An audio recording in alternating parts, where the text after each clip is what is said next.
আপনাদের স্বাগত জানাই আমি আমার কথা শুনবার জন্য।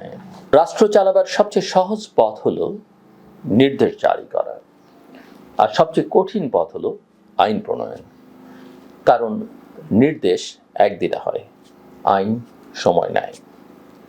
নির্দেশে তর্ক কম, আইনে বিতর্ক বেশি। নির্দেশে গতি আছে, আইনে জবাবদিহি। গত 18 মাসে আমরা দেখলাম অন্তর্বর্তীকালীন সরকারের হাতে নির্দেশের এক প্রবল ঝড় বই, অধ্যাদেশের পর অধ্যাদেশ। সংখ্যাটা কত জানেন? 133। গড়ে 5 দিনেরও কম সময়ে একটি করে অধ্যাদেশ। 2026 সালের প্রথম 1.5 মাসে 45 দিনে 36টি। যেন রাষ্ট্রযন্ত্রের এক অভূতপূর্ব দক্ষতা। 1.5 দিনেরও কম সময়ে একটি আইন সদস্য দলে। সংবিধানের 93 অনুচ্ছেদ রাষ্ট্রপতিকে এই ক্ষমতা দেয় সংসদ অধিবেশন না থাকলে এবং যদি আশু ব্যবস্থা গ্রহণের প্রয়োজন দেখা দেয়। তবে মনে রাখতে হবে, এটি কিন্তু রাষ্ট্রপতির ইচ্ছা অনিচ্ছার উপরে নির্ভর করে না, এটি সরকার প্রধানের ইচ্ছা ও অনিচ্ছার উপরে নির্ভরশীল। ওই যে অনুচ্ছেদটির কথা বলছিলাম, ওই অনুচ্ছেদের ভেতরেই লুকিয়ে আছে কঠিন সীমারেখা। সংবিধান বহির্ভূত আইন করা যাবে না, একদমই না। অধ্যাদেশ দিয়ে সংবিধান সংশোধন বা বিলুপ্ত করা যাবে না। আগের অধ্যাদেশ টিকিয়ে রাখতে নতুন অধ্যাদেশ জারি করা যাবে না। অর্থাৎ অধ্যাদেশ হচ্ছে এক ধরনের জরুরি সেতু বা ব্রিজ, স্থায়ী কোনো মহাসড়ক নয়।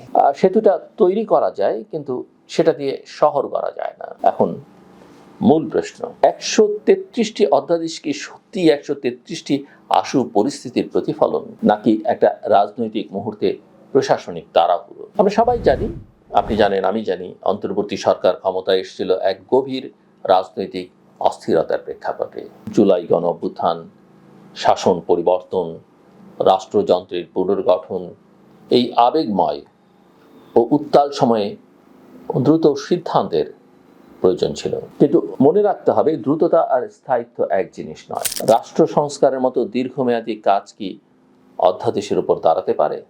এটা একটা বড় এবং মৌলিক প্রশ্ন। সংসদের প্রথম অধিবেশন 12ই মার্চ। 93 অনুচ্ছেদের উপ অনুচ্ছেদ 2 বলছে আমাদের সংবিধানের অধ্যাদেশগুলো প্রথম দিনেই সংসদে উপস্থাপন করতে হবে। এরপর সংসদের হাতে থাকবে 3টি পথ: একসঙ্গে বাতিল করা, ধাপে ধাপে বাতিল করা, অথবা কিছু না করা। কিন্তু তৃতীয় পথটি আসলে ফাঁদ। সংসদ অবশ্য চাইলে পাশও করতে পারে, আইনও করে ফেলতে পারে এই অর্ডিন্যান্সগুলোকে। তো যেটা বলছিলাম, যে তৃতীয় পথটি হচ্ছে আসল ফাঁদ। কারণ 30 দিনের মধ্যে যদি সেগুলো আইন হিসেবে পাশ না হয়, সব অধ্যাদেশই স্বয়ংক্রিয়ভাবে কার্যকারিতা হারাবে, সোজা ভাষায় মারা যাবে। এখানেই শুরু প্রকৃত নাটক। যদি কোনো অধ্যাদেশ সংসদে আইন হিসেবে পাশ না হয়, তাহলে সেই অধ্যাদেশের অধীনে নেওয়া সিদ্ধান্ত, নিয়োগ, বাতিল, পুনর্গঠন সবকিছুর আইনি ভিত্তি প্রশ্নবিদ্ধ হবে। রাষ্ট্র কি আবার শূন্যে ফিরে যাবে, নাকি সংসদ দ্রুত আইন প্রণয়ন প্রক্রিয়ায় সেগুলোকে পুনর্জীবন দেবে? আইন বানানো কোনো একদিনের কাজ নয়, আমি এটা আগেও বলেছি। অর্ডিন্যান্স নির্দেশ আপনি একদিনে দিয়ে দিতে পারেন, 1 ঘন্টায় দিয়ে দিতে পারেন, কিন্তু আইনটা একদিনের কাজ নয়। মন্ত্রণালয়ের সারসংক্ষেপ, মন্ত্রী পরিষদের অনুমোদন, খসড়া, মুদ্রণ, বিতর্ক, সংশোধনী, পাশ, রাষ্ট্রপতির সম্মতি, একটা পূর্ণাঙ্গ প্রক্রিয়া। 30 দিনের মধ্যে কতগুলো অধ্যাদেশ এই দৌড় শেষ করতে পারবে? এবং মনে রাখতে হবে, 12ই মার্চ সংসদ শুরু হলে তারপরে ঈদের ছুটি কিন্তু আছে, যে সময় সংসদ আসলে কাজ করতে পারবে না। এই 133-এর মধ্যে কয়েকটি বিশেষভাবে স্পর্শকাতর। জুলাই গণ অভ্যুত্থান, সুরক্ষা ও দায় নির্ধারণ অধ্যাদেশ 2026, যা আন্দোলনকারীদের বিরুদ্ধে মামলা প্রত্যাহার ও নতুন মামলা নিষিদ্ধের বিধান দেয়। একদিকে আবেগ, হাজারো প্রাণহানি, নির্যাতনের স্মৃতি, অন্যদিকে আইনের শাসন। কোনো ফৌজদারি অপরাধ কি অধ্যাদেশ দিয়ে দায়মুক্ত করা যায়? সংবিধান কি এমন সার্বিক দায়মুক্তি অনুমোদন করে? এই দ্বন্দ্ব শুধু আইনগত নয়, নৈতিকও। সংসদ যদি এটিকে আইন করে, তবু উচ্চ আদালতের চ্যালেঞ্জের পথ খোলা থাকবে। রাষ্ট্র কি আবেগ আর আইনের মাঝখানে একটি সুষম রেখা টানতে পারবে? উত্তর খুব সহজ নয়। আরেকটা বড় প্রশ্ন আছে, সংবিধান সংস্কার পরিষদ গঠন। ঘনভোটে হ্যাঁ বিজয়ী হয়েছে, ফলে সংস্কারের একটি নৈতিক রাজনৈতিক ম্যান্ডেট তৈরি হয়েছে। কিন্তু অধ্যাদেশ দিয়ে গঠিত কোনো পরিষদ কি সংবিধান স্পর্শ করতে পারে? আবার এই সংবিধান সংস্কার পরিষদের শপথ কিন্তু বিজয়ী দল নেয়নি, বিএনপি নেয়নি, জামাত নিয়েছে, এনসিপি নিয়েছে। সংবিধান সংশোধনের পথ সংবিধানেই নির্ধারিত। যদি অধ্যাদেশ সেই সীমা অতিক্রম করে, সংসদ কি সেটিকে বৈধতা দেবে, নাকি বলবে সংস্কার চাই কিন্তু পথ হতে হবে সংবিধান সম্মত? সরকারি চাকরিতে প্রবেশের বয়সসীমা 30 থেকে 32 বছর করা হয়েছে অধ্যাদেশে। তরুণদের প্রত্যাশা, আন্দোলনের শক্তি, রাজনৈতিক সমর্থন সব মিলিয়ে এটা একটা জনপ্রিয় সিদ্ধান্ত। কিন্তু মনে রাখতে হবে, জনপ্রিয়তা আর বৈধতা আলাদা বিষয়। সংসদ যদি এটিকে বাতিল করে, তরুণ সমাজে প্রতিক্রিয়া হতে পারে। আবার যদি রেখে দেয়, তবু প্রশ্ন থাকবে, প্রশাসনিক প্রস্তুতি ছিল কি, আর্থিক প্রভাব বিবেচনা করা হয়েছিল কিনা, এই প্রশ্ন থাকবে। রাষ্ট্রনীতিতে আবেগের জায়গা আছে, কিন্তু টেকসই নীতির জন্য হিসেব নিকাশটাও কিন্তু করা দরকার। ক্ষমতাচ্যুত আওয়ামী লীগের রাজনৈতিক কার্যক্রম নিষিদ্ধ করবার অধ্যাদেশ, এটিও এক জটিল অধ্যায়। রাজনৈতিক প্রতিদ্বন্দ্বিতার ইতিহাসে নিষেধাজ্ঞা কোনো স্থায়ী সমাধান দেয় না, বরং আইনি নৈতিক প্রশ্ন তোলে। গণতন্ত্রের মৌলিক নৈতিক আইনের ভিত্তিতে সিদ্ধান্ত। সংসদ যদি নিষেধাজ্ঞা বহাল রাখে, সেটি হবে রাজনৈতিক সিদ্ধান্ত, যদি না রাখে সেটিও রাজনৈতিক। কিন্তু উভয় ক্ষেত্রেই যুক্তি চাই, স্বচ্ছতা চাই। আমরা ভুলে যেতে পারি না, কোনো অবস্থাতেই ভুলে যেতে পারি না, অধ্যাদেশ সাময়িক। 30 দিনের ঘড়ি টিকটক করছে।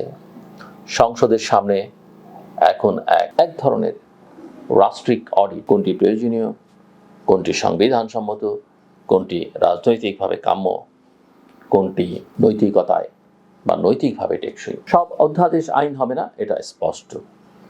কিন্তু যেগুলো হবে না, সেগুলোর অধীনে নেয়া পদক্ষেপের কি হবে? আমরা দেখেছি যে অতীতে আদালত বলেছে, অধ্যাদেশ লুপ্ত হলে তার অধীনে সম্পন্ন কার্যক্রমের বৈধতা নিয়ে জটিলতা তৈরি হতে পারে। প্রতিটি ক্ষেত্র আলাদা করে দেখতে হয়। অর্থাৎ সামনে কেবল সংসদীয় বিতর্ক নয়, বিচারিক পর্ব আসতে পারে। আমার ধারণা সরকার, সরকারি দল সেটা তাদের মাথায় রেখেছেন।